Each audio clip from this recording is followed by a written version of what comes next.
BC రిజర్వేషన్ల బిల్లుకు ప్రస్తుత పార్లమెంట్ సమావేశాల్లో చట్టబద్ధత కల్పించే దిశగా అన్ని పార్టీలు కృషి చేయాలని రాష్ట్ర బీసీ కమిషన్ సూచించింది. చరిత్రాత్మక బిల్లును తెలంగాణ ప్రభుత్వం తీసుకొచ్చిందని, దీనికి అన్ని పార్టీలు మద్దతు పలకడం గొప్ప విషయమని రాష్ట్ర BC commission chairman G Niranjan పేర్కొన్నారు. ఎన్నో ఏళ్ల బీసీ ప్రజల ఆకాంక్షలను ప్రభుత్వం నెరవేర్చిందన్నారు. బీసీలు విద్యా, ఉద్యోగ, రాజకీయ రంగాల్లో మరిన్ని హక్కులు పొందే విధంగా బిల్లును రూపొందించి అసెంబ్లీలో ఆమోదించారన్నారు. కేంద్రం కూడా సానుకూల ధోరణితో దీన్ని ఆమోదించి చట్టబద్ధత కల్పించాలని నిరంజన్ కోరారు. ఈ బిల్లు చట్టరూపం ధరించి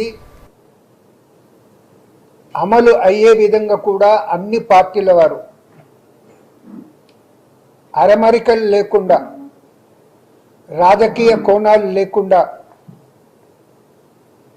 వారి వారి రాజకీయ దృక్పథాలను పక్కకు పెట్టి కృషి చేయాలని, అవసరమైన సందర్భంలో కేంద్ర ప్రభుత్వంపై ఒత్తిడి తెచ్చి ఈ పార్లమెంట్లో బిల్లు పాస్ అయ్యే విధంగా